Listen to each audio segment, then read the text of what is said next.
Sallallahu ala Muhammad, Sallallahu alaihi wasallam, Sallallahu ala Muhammad, Sallallahu alaihi wasallam. Assalamualaikum warahmatullahi wabarakatuh. Waalaikumsalam warahmatullahi Alhamdulillahirabbil alamin. Asyhadu alla ilaha illallah wa asyhadu anna Muhammadar Rasulullah. Alhamdulillah pada pagi hari ini kita dapat berjua lagi dalam kajian rutin setiap pekan, eh, setiap hari Kamis pada subuh. Kebetulan alhamdulillah pada pekan ini kita sudah memasuki periode ke-247. Eh, Syukur alhamdulillah juga kita diberi kesempatan nikmat iman, nikmat sehat dan bisa hadir bergabung dengan kajian pada pagi hari ini. Syukur alhamdulillah lagi pada pagi hari ini kita kedatangan tamu istimewa. Beliau dari Jogja, seorang motivator, eh, penggiat psikologi Islam. Kebetulan saya juga pernah hadir di kajian beliau di Jogja. Alhamdulillah beliau bisa punya waktu untuk bisa bergabung pada kajian pagi hari ini dan kita nanti akan bersama-sama eh, mendengarkan kajian beliau. Kan, untuk tidak berpanjang waktu, kita mulai saja Pak Ustadz. Monggo waktunya, jangan bisa dimulai. Baik, terima kasih Pak Endri atas waktunya. Bismillahirrahmanirrahim. Assalamualaikum warahmatullahi wabarakatuh. Waalaikumsalam warahmatullahi wabarakatuh. Innal hamdalillah nahmaduhu wa nasta'inuhu wa nastaghfiruh wa na'udzu billahi min syururi anfusina wa min sayyiati a'malina.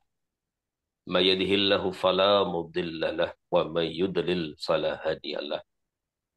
Asyhadu an la ilaha illallah wa asyhadu anna Muhammadan abduhu wa rasuluh.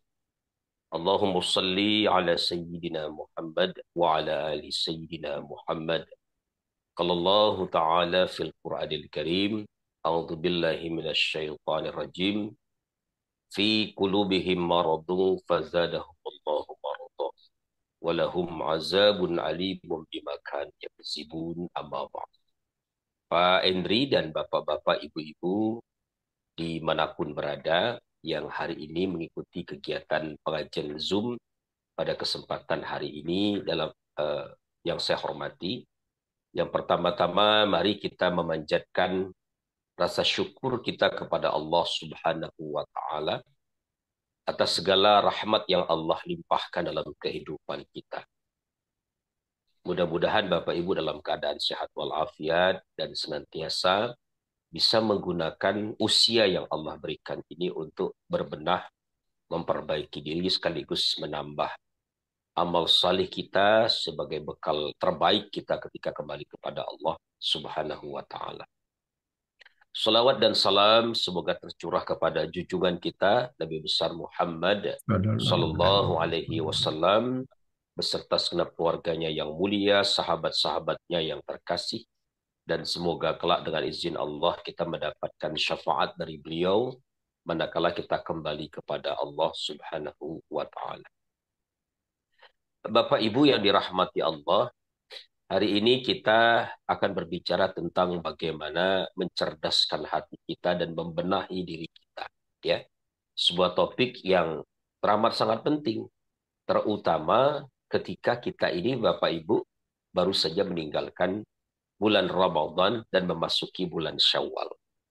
Jadi harapannya apa yang sudah kita latih, kita benahi pada diri kita selama bulan Ramadan itu bisa tetap langgeng, bisa tetap lestari di dalam pribadi kita. Jadi jangan sampai begitu berlalunya Ramadan, begitu pula menguap kebaikan-kebaikan yang sudah kita lakukan selama Ramadan. Karena memang Bapak Ibu yang dirahmati Allah, Ramadan itu menjadi contoh terbaik tentang bagaimana kita ini membenahi diri kita. Jadi tidak ada yang namanya perbaikan instan. Tidak ada perbaikan yang sifatnya seketika. Selalu ada proses yang sifatnya gradual. Nah, di dalam Ramadan itu 3 syarat perubahan diri itu terpenuhi, Bapak Ibu. Jadi dalam kacamata psikologi, ada 3 syarat kalau kita ingin mengalami perubahan yang langgeng, Bapak Ibu. Yang pertama, ada modifikasi lingkungan. Atau dengan kata lain, ada atmosfer baru yang memudahkan kita untuk melakukan perubahan diri. Nah, selama Ramadan, atmosfer itu sangat berasa. Bagaimana kita melihat animo masyarakat demikian tinggi untuk sholat berjamaah, sholat sunnah. Begitu pula semangat untuk ikut pengajian. Bahkan saya selama Ramadan itu jadwalnya demikian padat, ya, jadi tidak ada yang kosong. Sampai-sampai tidak enak sama tetangga saya karena begitu jarangnya saya ke musola tempat saya tinggal karena lebih banyak untuk memberikan pengajian di luar. Kemudian diikuti dengan berbagai kegiatan lainnya. Jadi atmosfernya itu sangat berasa karena kegiatan keagamaan demikian meningkat ketika Ramadan. Ini syarat yang pertama. Jadi harus ada yang namanya modifikasi lingkungan. Syarat perubahan yang kedua, Bapak Ibu, harus ada yang namanya perulangan. Jadi yang namanya membentuk habit yang baru itu tidak bisa 1-2 hari, tapi perlu ada perulangan-perulangan. Lihat selama Ramadan Bapak Ibu menahan diri dari berbagai hal yang sebenarnya dihalalkan. Tapi selama Ramadan itu menjadi sesuatu yang tidak kita kerjakan. Begitu pula dengan kebaikan-kebaikan selama Ramadan. Itu kita ulangi setiap hari selama 1 bulan lamanya. Nah, maka perulangan dalam periode 1 bulan itu membentuk habit yang baru atau proses habituasi. Nah, sehingga harapannya pasca Ramadan itu proses habituasi ini membentuk diri kita yang baru, terjadi kristalisasi pada diri kita semuanya. Nah, yang ketiga Bapak Ibu, harus ada yang namanya reward, ya. Harus ada yang namanya penguatan atas apa yang sudah kita lakukan itu.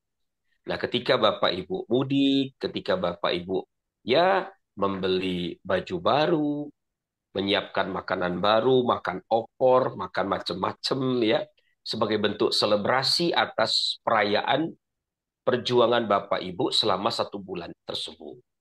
Makanya menjadi aneh tuh Bapak Ibu sekalian, kalau ada orang merayakan Lebaran, gegap gempita, demikian bahagia, tetapi dia tidak melakukan perjuangan selama 1 bulan sebelumnya. Jadi ada sesuatu yang sifatnya bagi saya aneh atau janggal. Atau dengan kata lain meaningless, ya, karena tidak ada makna di balik apa yang kita rayakan. Nah, ini Bapak Ibu, 3 syarat yang diperlukan ketika perubahan diri itu terpatri di dalam pribadi kita.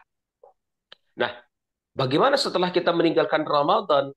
Tentu saja kita perlu memaintenance-nya, kita perlu merawat, menjaganya.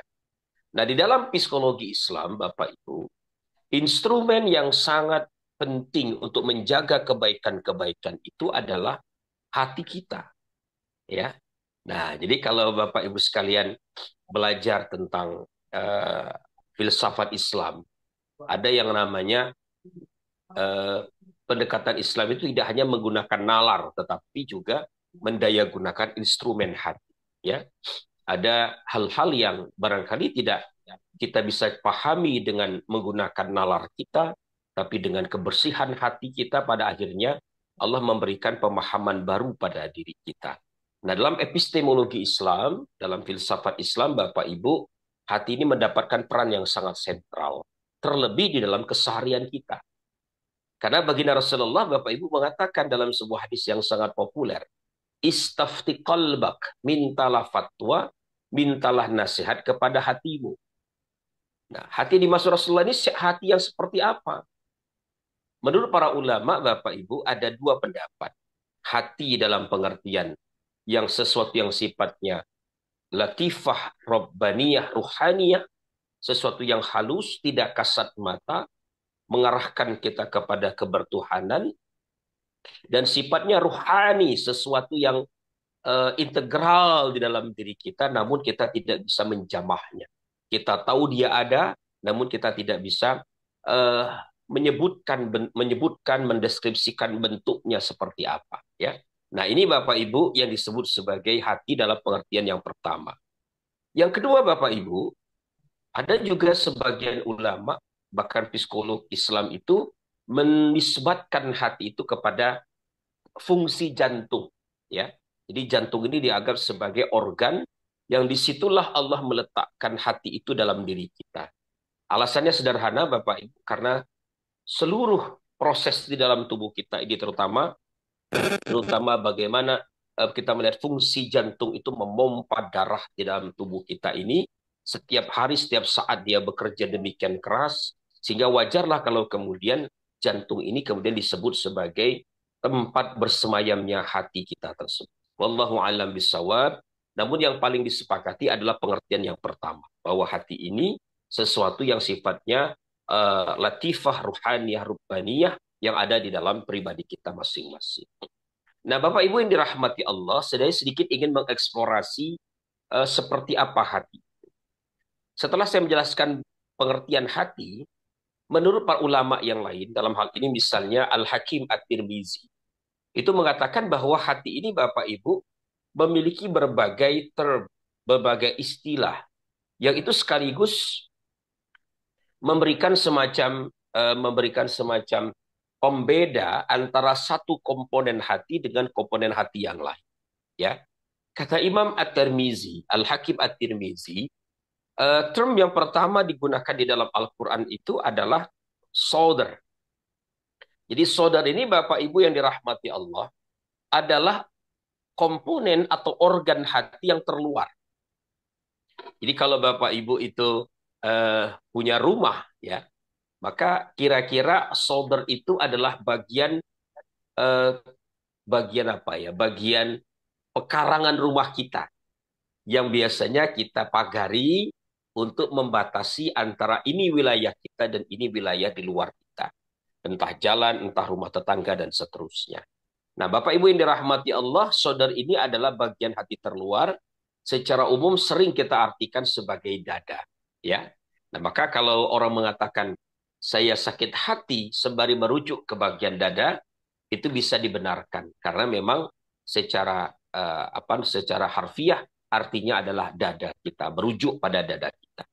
Nah, Bapak Ibu yang dirahmati Allah, di dalam solder ini kata Imam At-Tirmizi tersimpan cahaya, namanya cahaya Islam.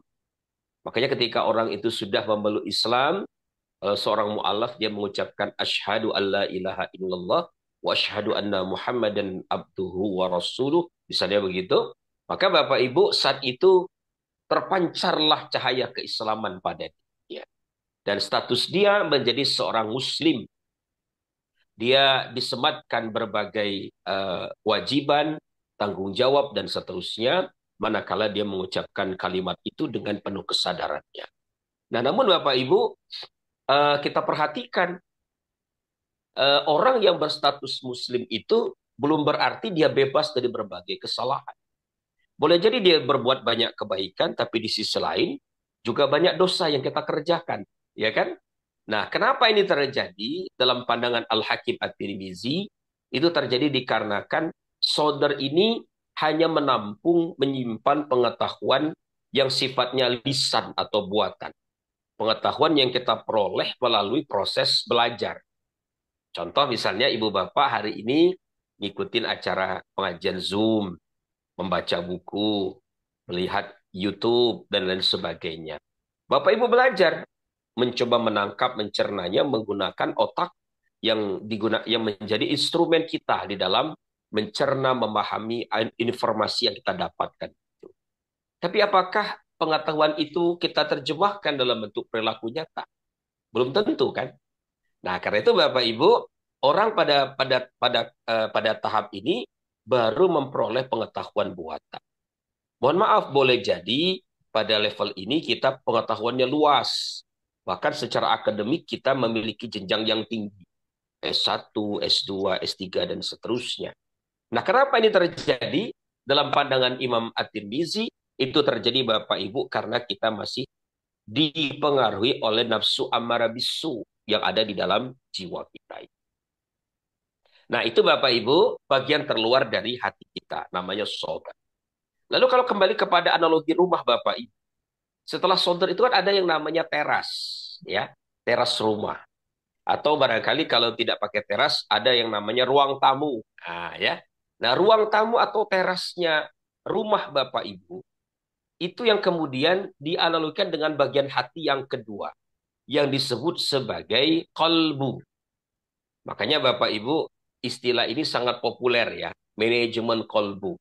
Bahkan ada doa yang Nabi ajarkan kepada kita, ya muqallibal qulub sabbit qalbi ala dinik, ya. Kalau bentuknya tunggal. Nah, di sini menggambarkan ada hati kedua pada diri kita, namanya kolbu tadi. Nah, maka Bapak Ibu, kolbu ini di situ juga kata Imam At-Tirmizi, terdapat cahaya di dalam kolbu ini. Namanya Bapak Ibu cahaya iman, ya. Cahayanya lebih kuat daripada cahaya yang pertama yang bersemayam di dalam apa tadi? Di dalam solder kita. Nah, Bapak Ibu, ketika kita bisa melakukan apa yang kita ketahui, tidak semata-mata menjadi sekadar knowledge, tapi mampu kita amalkan dalam bentuk keseharian, maka pengetahuan itu sudah berubah dari pengetahuan buatan, pengetahuan lisan menjadi pengetahuan batiniah. Sebagai contoh misalnya, ketika dulu ibu-ibu atau bapak-bapak belajar tentang bagaimana tips membangun sebuah keluarga yang sakinah, mawaddah, warohmah lewat buku. Lalu ketika bapak ibu sudah menikah, pertanyaan saya, apakah sama pengetahuan bapak ibu ketika sebelum dan setelah menikah? Pasti berbeda kan? Kenapa? Karena pengetahuan kedua ini lebih tinggi daripada pengalaman yang pertama. Hal itu disebabkan karena ibu bapak memiliki satu pengalaman, satu experience ya, yang membuat pengetahuan ini tidak hanya dipahami secara lisan atau dipahami secara intelektual, tapi ada pengalaman yang barangkali demikian kompleks dan boleh jadi tidak pernah terkatakan dalam bentuk teks.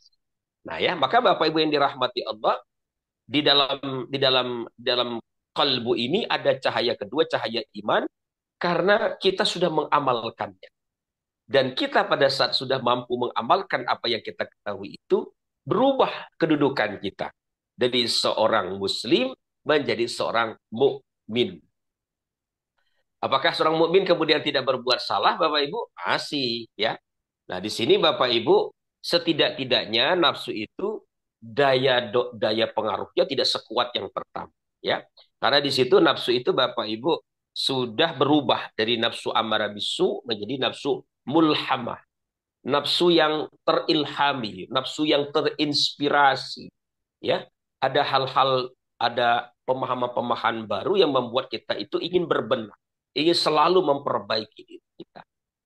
Nah, lalu Bapak Ibu, ada bagian hati yang ketiga. Ibarat rumah tadi, setelah ruang tamu atau teras, pasti Bapak Ibu di rumah itu insya Allah ada yang namanya kamar. Ya, ya. Kalau Bapak Ibu istirahat, itu kan di dalam kamar. Anak-anak pun demikian. Kenapa perlu kamar? Karena kamar itu memberikan ruang privat pada kehidupan kita. Nah, sehingga Bapak Ibu tidak semua orang bisa mengakses kamar kan? Karena orang-orang tertentu sajalah yang memiliki hubungan khusus yang boleh mengakses tempat tersebut. Nah, maka Bapak Ibu yang dirahmati Allah, begitu pula dengan hati kita. Ada bagian lebih dalam namanya adalah fuad. Jadi fuad ini adalah bagian hati yang ketiga, yang di situ Bapak Ibu menyimpan cahaya ketiga, namanya cahaya ma'rifat. Ya, kita mendapatkan pengetahuan-pengetahuan yang sifatnya barangkali tidak lagi sekadar pengalaman, tapi bahkan boleh jadi mendapatkan satu pemahaman lebih tinggi lagi yang membuat kita semakin yakin dengan apa yang kita pahami dan kita amalkan itu, Bapak Ibu. Nah, maka pengetahuan-pengetahuan yang sifatnya ilahiyah atau ma'rifat ini Bapak Ibu membuat kita naik derajatnya lagi. Dari seorang muslim menjadi mukmin, dari mukmin kita menjadi seorang muhsin. Kita jadi orang yang gemar berbuat kebaikan-kebaikan. Kalau dalam Al-Quran, Bapak Ibu, para nabi, para rasul itu sudah sampai pada titik ini. Ya, sebagai contoh misalnya bagaimana Rasulullah mengalami peristiwa Isra dan Mi'raj. Sehingga pesan-pesan Al-Quran, pengalaman-pengalaman gaib yang itu sesuatu yang tidak bisa kita capai, Nabi bisa menyaksikan dalam peristiwa Isra dan Mi'raj itu. Begitu pula contoh lain Nabi Ibrahim dalam Al-Quran surat Al-Baqarah misalnya digambarkan betapa beliau menginginkan pengetahuan tentang bagaimana Allah menciptakan kehidupan ini. Jadi disuruh oleh Allah untuk menyembelih 4 ekor binatang, lalu 4 binatang tersebut dicincang, dipisahkan, kemudian masing-masing dimix, digabung Bapak Ibu, lalu diletakkan di 4 penjuru mata angin.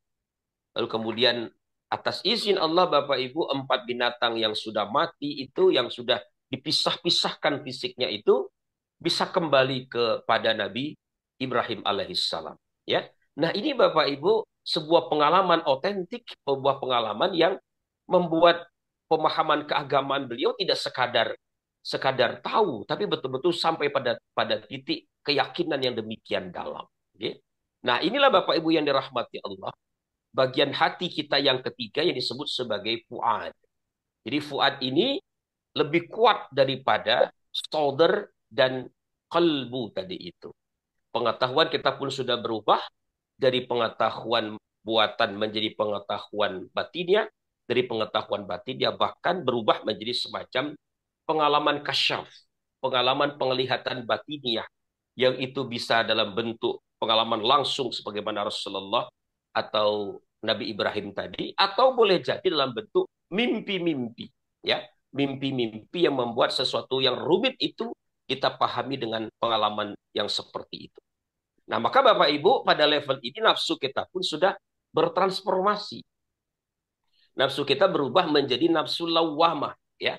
Nafsu yang penuh sesal, nafsu yang penuh penuh kesadaran bahwa kita benar-benar perlu berbenah, perlu memperbaiki diri lebih jauh lagi. Nah, Bapak Ibu, kembali kepada analogi tentang hati tadi lewat rumah Bapak Ibu. Kalau kembali kepada rumah Bapak Ibu, kan di dalam rumah Bapak Ibu biasanya Bapak Ibu menyimpan sesuatu yang berharga, sesuatu yang bernilai itu di tempat-tempat yang khusus. Ambil contoh misalnya Bapak Ibu menyimpan akta kelahiran, menyimpan ijazah, itu kan tidak sembarang, ya. Sehingga kalau ada orang yang mempertanyakan ijazah Bapak Ibu asli atau tidak, itu Bapak Ibu bisa menjawabnya, ya. Ini ijazahnya asli, tidak perlu ditutup-tutupi, wartawan boleh menyaksikan. Mungkin Bapak-Bapak Ibu ketawa, maksudnya kemana saya bicara ini, ya. Karena memang sekarang lagi heboh tentang persoalan ijazah palsu ini Bapak Ibu sekalian. Tapi saya yakin Bapak Ibu clear ini, SMA-nya di mana, kuliahnya di mana, ijazahnya asli, ya, Pak, ya. Nah, sehingga tidak perlu kemudian direcoki oleh hal-hal semacam itu. Nah, Bapak Ibu ketika menyimpan yang seperti itu atau menyimpan perhiasan Bapak Ibu, pasti nggak sembarangan dong. Mungkin disimpan di dalam berangkas, di dalam lemari, ya kan? Yang itu barangkali betul-betul orang tertentu yang bisa mengaksesnya, barangkali hanya Bapak Ibu. Nah, bagian yang teramat penting di rumah kita itu seperti bagian terpenting di dalam hati kita. Namanya Bapak Ibu lub, ya. Makanya Bapak Ibu ketika kemudian lebaran begini, ketika bertemu dengan orang lain, kalimat yang lazim kita ungkapkan itu, saya minta maaf dari lubuk hati saya yang paling dalam. Nah, kata lubuk ini, wallahu alam, itu barangkali asal muasalnya dari kata lub, yang itu berarti esensinya hati atau hatinya hati, ya.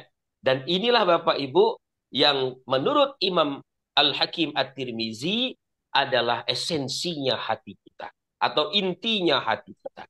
Dari situ Bapak Ibu tersimpan cahaya yang paling kuat, namanya adalah cahaya tauhid.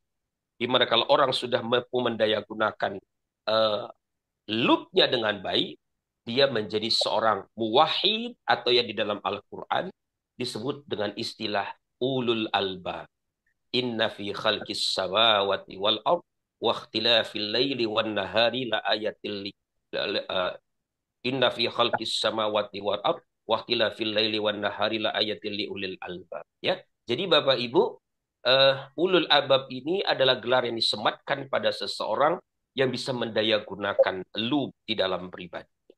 Nah, nafsunya Bapak Ibu pada saat itu sudah benar-benar bisa dia kendalikan yang disebut sebagai nafsu mutmainnah, ya.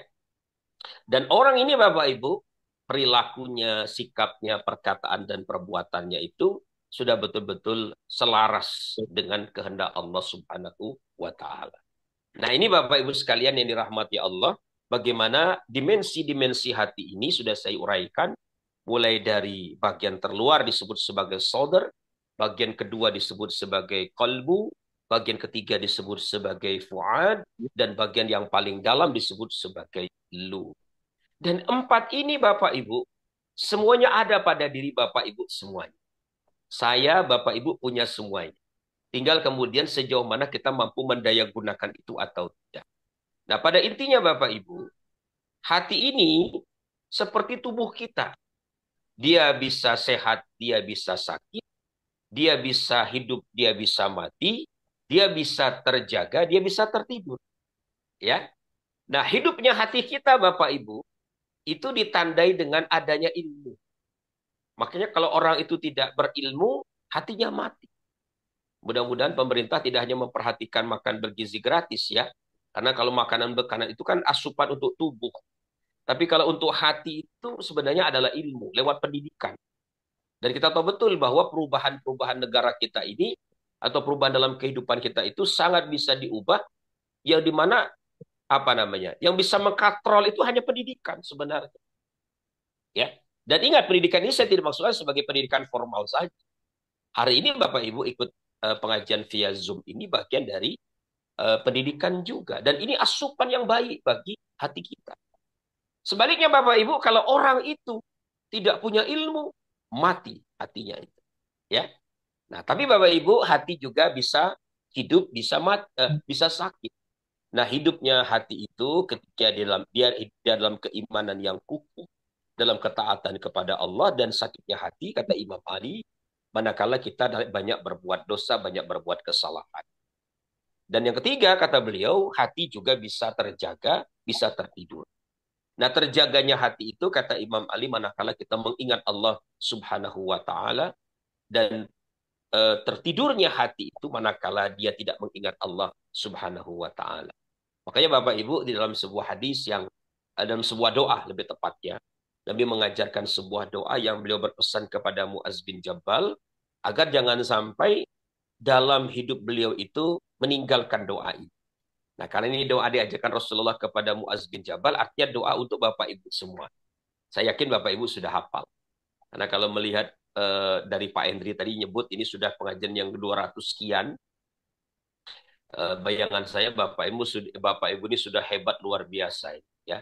Sudah top Marco top Jos Gandos kata orang Jawa Bapak Ibu sekalian ya. Karena Bapak Ibu sudah ilmunya luar biasa dahsyat gitu. Apa doanya Bapak Ibu? Allahumma a'inni ala zikrika wa syukrika wa husni ibadat. Ya. Jadi kita berdoa kepada Allah, semoga kita ini ya Allah berikan anugerah kepadaku untuk berzikir kepadamu, bersyukur kepadamu, dan memperbaiki ibadahku kepadamu. Ya. Nah, jadi Bapak Ibu, doa ini mencerminkan agar kita itu senantiasa salah satunya berzikir kepada Allah. Jadi jangan sampai Bapak Ibu setiap tarikan nafas Bapak Ibu ini luput dari zikrullah. Ini saya perhatikan kok komunitas Bapak-Bapak Ibu-Ibu ini, Pak Hendri ini kayaknya sampun sepuh-sepuh kayaknya. Iya, leres. Kepala berapa nih? Kepala 5 ke atas kayaknya Pak ya. Betul ya? Lebih Pak Ustadz. Oh lebih. Ini angkatan 80 Pak Ustadz, dari lahirnya Oh di kata enam Oke. puluh tahun 60 Oh, lahir. oke. Berarti memang waktu-waktu Bapak ini demikian berharga kan? Setiap harinya berharga, tiap minggunya berharga, tiap jamnya, tiap menit, tiap detiknya itu demikian berharga. Nah, maka bapak-bapak, ibu yang dirahmati Allah, gunakan selalu untuk membaca zikrullah. Nggih. Nah, cuma ingat bapak ibu, untuk mendaya gunakan hati ini, tadi saya singgung di penjelasan dari Imam At-Tirmizi tadi. Ilmu itu kuncinya harus diamalkan. Makanya kalau Bapak Ibu sekalian bertanya kepada ulama-ulama tasawuf, proses pembenahan diri itu melalui 3 tahap. Takhalli, tahalli, dan tajalli. Okay? Takhalli itu adalah tahap di mana kita membersihkan diri kita. Bahasa kita itu purifikasi, atau dalam bahasa berbeda itu taubat. Ya, kita benar-benar menghentikan hal-hal buruk yang pernah kita lakukan di masa lalu. Okay? Nah, ini hanya dimungkinkan lewat apa? Lewat taubat yang sungguh-sungguh, taubatan nasuha. Ya, ya ayyuhalladzina amanu tubu ilallahi taubatan nasuha. Demikian Al-Quran itu mengatakan. Okay? Nah, ini proses takhalli. Kita meninggalkan kebiasaan perbuatan buruk yang kita lakukan di masa lalu. Tahap yang kedua Bapak Ibu namanya tahalli. Tahalli itu kita mulai melakukan proses pembiasaan-pembiasaan, habituasi, ya, hal-hal baik pada diri kita. Sebelum Ramadan, misalnya barangkali kita sholat 5 waktunya belum tertib, belum awal waktu, kita kerjakan di awal waktu. Sudah awal waktu, kita kerjakan berjamaah di masjid atau di musola. Sudah berjamaah, kita lakukan lagi misalnya utamakan sholat-sholat sunnah rawatib dulu, ya, dan surat dan lain sebagainya. Nah, proses gradual habituasi yang saya sebutkan ini Bapak Ibu, itu disebut sebagai tahalli. Nah, kalau orang kemudian sudah membentuk itu secara konsisten, akhirnya dia sampai pada tahap yang tertinggi, Bapak Ibu, namanya tajalli. Jadi tajalli itu kita barangkali mengalami sebuah pengalaman spiritual yang makin menguatkan keimanan kita. Di sisi lain, sudah terbentuk akhlak mulia pada diri kita. Kita ini sudah menjadi rahmat bagi semesta alam, rahmatan lil alamin. Nah, sehingga Bapak Ibu yang dirahmati Allah, pada saat itu kehadiran kita mendatangkan kebaikan dimanapun kita berada. Nah, sekali lagi Bapak Ibu, kalau kita menyimak uraian yang saya sampaikan tadi, memang begitu kita mencerdaskan hati, maka beriringan dengan itu terjadi pembenahan pada diri kita. Makanya kalau ada orang kemudian sering ngaji, sering umroh, haji, tetapi kemudian tidak muncul akhlakul karimah di dalam pribadinya itu, maka kita patut mempertanyakan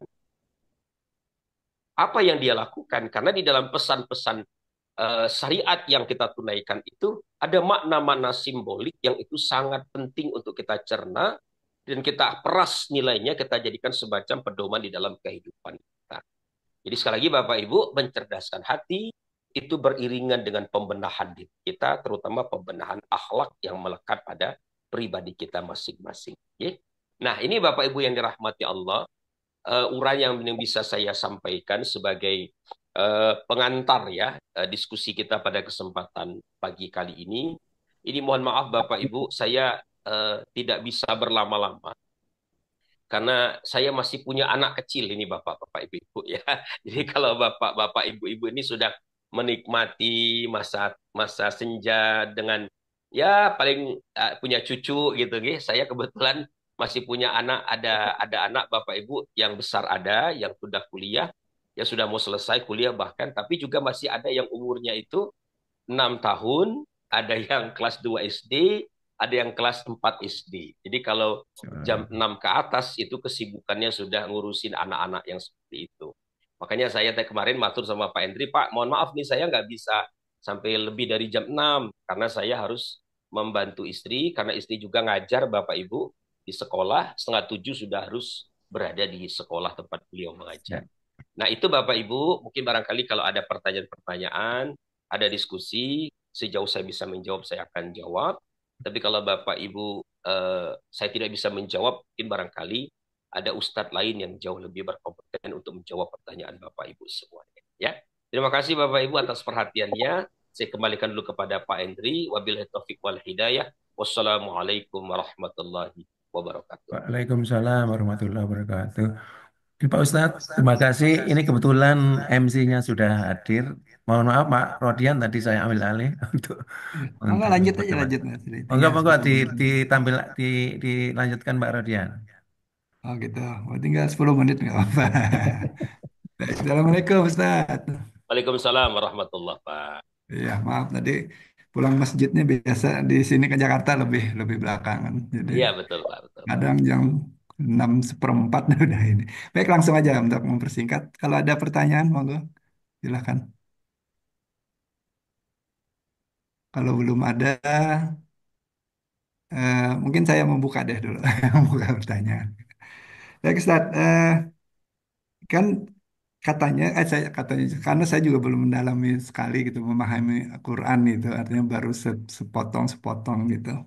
Nah kan Nggih, Pak. sebenarnya Quran itu kan hudan ya, hudan dan juga penjelasan tentang hudan itu gitu ya. Nggih. Iya, Nah Pak. tentunya ada di situ yang bagaimana kita mengaktifkan kalbu ini Ustaz. Artinya Mm-mm. ada nggak ayat yang khusus yang artinya mengarah memang ke situ. Mungkin semua Mm-mm. sih menggunakan kalbu sebenarnya. Cuma yang Iya. langsung mengaktifkan gitu, mengaktifkan kalbu itu Ustaz. Mm-mm. Gitu Ustaz. Baik, Pak. Iya, iya. Baik, Bapak ya.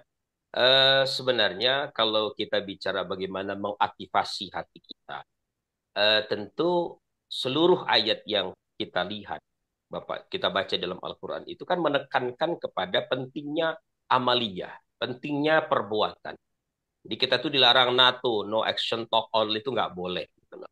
Ambil contoh misalnya dari ayat pertama dalam surat Al-Baqarah saja, itu kan sudah disebutkan. Ya, jadi bagaimana tanda-tanda orang bertakwa itu adalah alladzina yu'minuna bil ghaibi wa yuqimunas shalah gitu misalnya gitu ya. Jadi tidak hanya iman tapi ditunjukkan dalam bentuk sholat. Maka kalau orang mengatakan beriman dia tidak sholat ya dipertanyakan keimanannya. Di ayat yang lain misalnya Ali Imran 133 134 tuh yang Bapak Ibu sangat populer dibaca ketika bulan Ramadan. Itu kan menekankan juga sisi amaliyah juga. Alladzina yunfiquna fis sarra'i wad dharra wal kaziminal ghaiz wal afina 'anil nas. Jadi orang bertakwa itu baik dompetnya tebal, dompetnya tipis, tetap berbagi. Dia mampu menahan emosinya, mampu memberikan maaf kepada orang lain. Bahkan ditutup di ayat tersebut, wallahu yuhibbul muhsinin. Allah senang dengan orang-orang yang berbuat baik, ya. Nah, jadi kalau kita kembali kepada uraian Imam At-Tirmizi yang tadi saya sampaikan, Muhsin ini kan menduduki makom ketiga lebih tinggi daripada Muslim dan mukmin kan? Muslim, mukmin, Muhsin yang paling tinggi adalah muwahhid atau kita sebut sebagai insan ulul albab itu. Nah, jadi ayat-ayat yang menekankan pada iman dan amal saleh ini mendorong kita bahwa memang keyakinan itu memang harus beriringan dengan perbuatan kita. Dan itu yang mengaktifasi hati kita. Ya, jadi hati kita itu Bapak Ibu dalam penjelasan yang berbeda Bapak Ibu dirahmati Allah. Ini ada seorang psikolog transpersonal namanya adalah Roger apa Robert Frager Bapak Ibu sekalian ya. Robert Frager Bapak Ibu silahkan baca bukunya bagus. Hati, Diri dan Jiwa. Ya, Hati, Diri dan Jiwa ditulis oleh Robert Frager. Dia ini seorang psikolog transpersonal yang pada akhirnya memeluk Islam dan akhirnya mendalami psikologi Islam. Ya, jadi kata beliau hubungan antara hati dengan seluruh instrumen tubuh kita itu dia ilustrasikan seperti kereta kuda Bapak Ibu. Ya, jadi kalau kalau Bapak Ibu ke Jogja, nah ini kemarin saya ini ketemu Pak Endri juga di Jogja ini. Beliau nengok anaknya, saya pas ngisi pengajian di Latifah Al-Jabbar waktu itu. Makanya saya heran ini kok ada orang Malang menghubungi saya ya. Dari mana kok bisa-bisanya gitu ya. Nah, tapi memang saya pribadi memang sering mengisi pengajian yang memang lintas kota Bapak Ibu sekalian. Ya. Nah, Bapak Ibu kalau ke Jogja, Bapak Ibu ke Malioboro, ada namanya itu Andong. Ya Pak ya, Andong. Ya. Nah, Andongnya, kereta Andong itu adalah bagian diri kita yang paling terluar, kata Robert Fraser. Jadi andong atau kereta kuda itu mewakili jiwa mineral pada diri kita. Jiwa mineral dan nabat. Itu organ tubuh kita sederhananya Pak. Lihat tuh.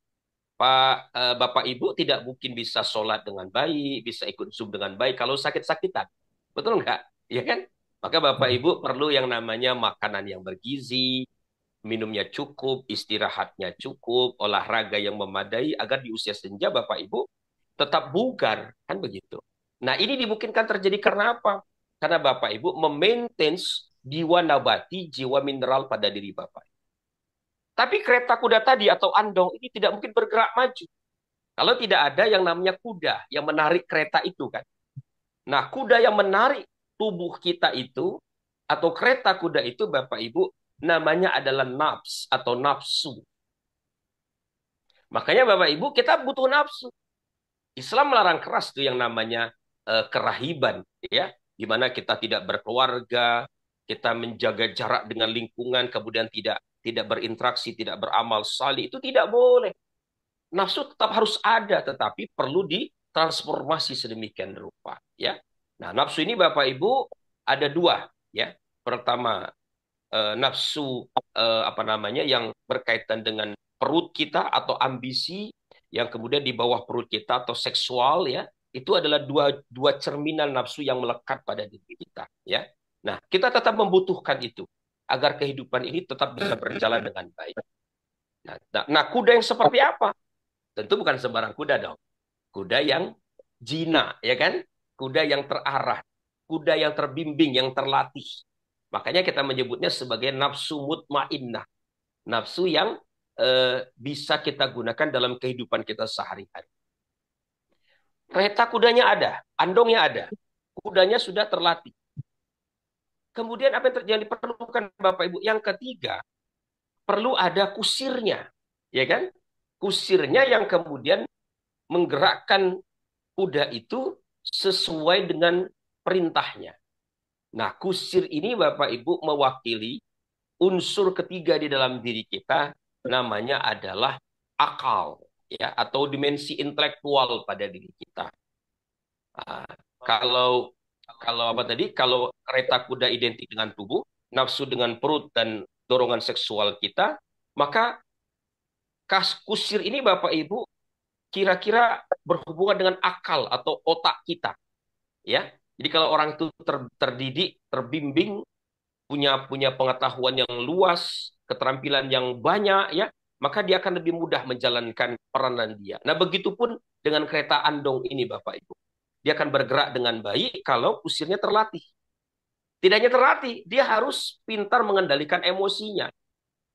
Sekarang kan banyak terjadi Bapak Ibu kecelakaan di jalan raya karena drivernya tidak punya kendali, tidak punya kecerdasan emosional kan. Ketika disalip dia balas untuk menyalip juga. Akhirnya apa yang terjadi? Kecelakaan di perjalanan. Jadi dia butuh dua hal. Kalau bahasa kita itu dia butuh kecerdasan intelektual, dia butuh kecerdasan emosional. Nah, tapi ingat, tuan dari kereta itu atau orang yang menentukan perjalanan kemana kereta itu bergerak, siapa? Bukan sang kusir kan? Tetapi yang menentukan itu adalah si penumpang atau si pemilik dari kereta kuda itu. Ya, yang dia berada di dalam kereta kuda atau di dalam andong itu. Ketika dia mengatakan, Pak, antar saya ke Parangtritis, kalau di Jogja itu. Ya sudah, si kusirnya harus ngikut ke Parangtritis. Jangan dia bawa ke tempat yang lain kan. Bawa saya ke sini, ke situ. Pokoknya si kusir ini harus mentaati si penumpang ini. Si pemilik kereta itu.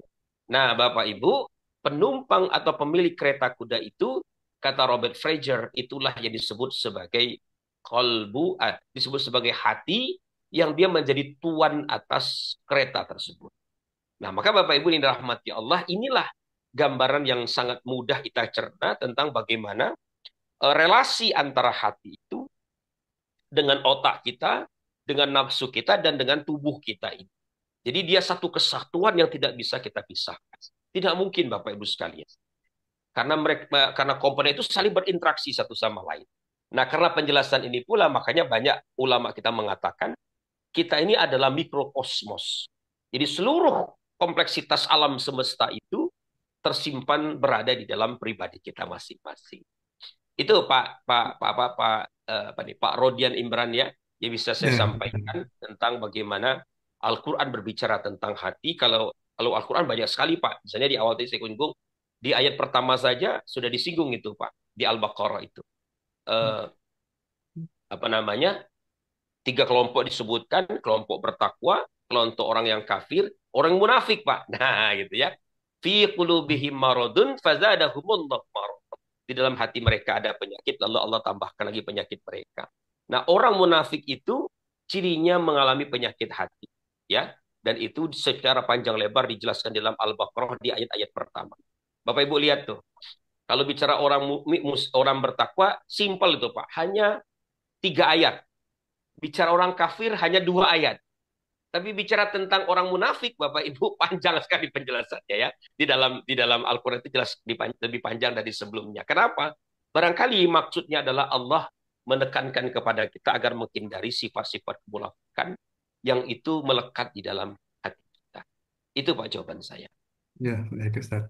Saya waktu juga nih Ustaz. Udah jam 6 Ustaz. Iya. Ya. Jadi gimana kita, Mas Hendri, gimana kita Iya, kita akhiri ya? tutup aja dengan doa, Mas Rodian. Oh iya, baik baik. Saya closing dulu Eh, ya Pak ya. Iya. Saya ya, tutup mangga, dulu. mangga. Iya, baik. Bapak Ibu yang dirahmati Allah, saya minta maaf ini tidak bisa memperpanjang diskusi lebih jauh, nggih. Karena apa namanya? Ini ada pertanyaan terakhir nih, ikhlas dan ridho. Siapa yang nanya tadi Pak? Pedi Kiswanto. Pak Edi. Oh beda Pak. Ikhlas itu asal saya jawab sedikit boleh ya Pak ya? Iya, Biar mangga, nggak mangga. penasaran nih. Kalau Mangga, penasaran saya takut nanti terbawa mimpi Bapak Ibu sekalian ya. Nah, jadi ikhlas itu asal katanya kan khalas. Khalas itu artinya murni, pure, belum bercampur baur dengan yang lain ya. Nah, jadi ikhlas itu sederhananya kita ini memurnikan eh, ibadah kita itu dari berbagai hal-hal yang bisa mengotorinya. Nah, yang paling banyak mengotori hati kita itu, Bapak Ibu, adalah penyakit riya dan sum'ah. Riya itu mempertontonkan kesalehan kita, sum'ah itu kita mengekspos, menceritakan amal soleh kita kepada orang lain. Jadi kalau riya itu bersifat visual, kalau sum'ah itu bersifat auditorial atau verbal, ya. Nah, jadi intinya dua perilaku ini adalah kita menginginkan bahwa orang tahu tentang siapa kita, tentang amal apa yang kita kerjakan. Nah, disitulah Bapak Ibu ikhlas itu mengalami sesuatu yang terkotori atau terkontaminasi. Maka ikhlas ini sederhananya kita meluruskan niat kita semata-mata betul-betul karena Allah, untuk Allah, karena Allah, untuk Allah, dan bagi Allah. Wah, ini penjelasannya panjang, Pak. Nanti suatu waktu kalau kita punya waktu, kita bahas seperti apa ikhlas itu yang sebenar-benarnya. Uraiannya panjang sekali. Saya butuh satu sesi khusus untuk menjelaskan tentang makna ikhlas itu. Okay? Nah, kemudian yang kedua, Bapak Ibu, ridho. Ridho beda juga, Pak. Jadi ridho itu, bahasa kita itu, kalau bahasa Jawanya apa ya? Legowo. Ya. Atau barangkali bisa berdamai. Bisa menerima dengan apa yang kita alami. Nanti ridho ini Pak, Bu, ada kaitannya dengan dimensi ikhlas yang ketiga. Namanya ikhlas atas milik Allah. Di mana salah satu sikap yang harus muncul pada saat itu adalah sikap ridho. Tapi ridho ini sebenarnya bukan sekadar rela ya. Tapi ridho itu lebih kepada bahkan kita ini Bapak Ibu menyukai, menyenangi, bahkan selalu menganggap hal baik dalam setiap kehidupan, hal baik yang Allah tentukan dalam kehidupan kita. Itu ridho, Pak. Ya. Ciri orang ridho itu Bapak Ibu ada dua. Ya, yang pertama, dia tidak mudah mengeluh. Yang kedua, Bapak Ibu, tidak berandai-andai terhadap apa yang sudah terjadi. Ah, seandainya begini, ah, seandainya seperti itu. Itu namanya ridho. Wah, ridho ini juga butuh sesi khusus, Pak, ya. Sesi khusus. Bahkan Al-Ghazali pernah membahas tentang ridho ini, Bapak Ibu, dalam satu bab dalam buku beli kitab beliau namanya Minhajul Abidin, tentang bagaimana ridho itu diterjemahkan dalam kehidupan nyata kita. Nah, cuma memang saya mohon maaf sekali nih Bapak Ibu sekalian. Saya punya waktu yang sangat terbatas untuk membahas itu. Mungkin lain waktu lah kita akan bahas ikhlas itu kayak apa, Ya. ridho itu seperti apa. Yang jelas Bapak Ibu, eh, ikhlas dan ridho itu adalah sikap-sikap batiniah yang muncul pada diri kita dikarenakan kita bisa mendayagunakan hati kita dengan baik, ya. Jadi tidak mungkin orang itu ikhlas, tidak mungkin orang itu ridho kalau dia tidak membersihkan hatinya. Maka Bapak Ibu terakhir di closing statement saya ini, rajin-rajinlah membaca doa yang diajarkan oleh Rasulullah. Ya muqallibal qulub, sabbit qalbi ala dinik. Atau Ya muqallibal qulub, sabbit qulubina 'ala din. Ya. Nah, wahai zat yang membolak-balikkan hati kami, mantapkan kami di dalam agama. Ya. Nah, ini Bapak Ibu sebagai closing statement saya. Insya Allah lain waktu akan saya bahas. Tapi kalau Bapak Ibu sudah penasaran, monggo silahkan dikunjungi di channel YouTube saya. Saya punya channel, namanya channel saya itu Kiki F Wijaya, ya. Kiki F Wijaya. Di situ saya membahas hal-hal yang tadi sebagian Bapak Ibu tanyakan. Silahkan dicari, agak banyak video saya, Pak, ada 200-an video. Silahkan dicari di bagian-bagian di mana saya membahas tentang hal semacam itu. Ya. Nah begitu Bapak Ibu, terima kasih atas perhatiannya.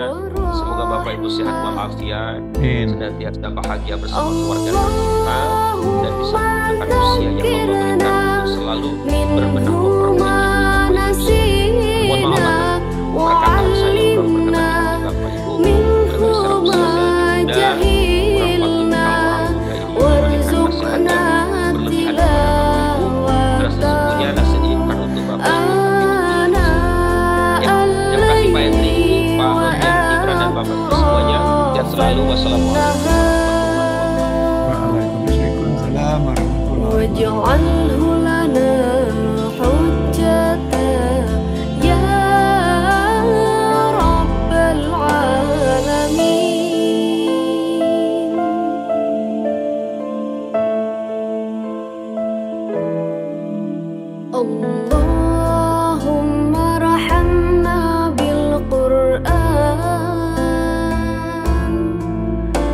واجعله لنا إماما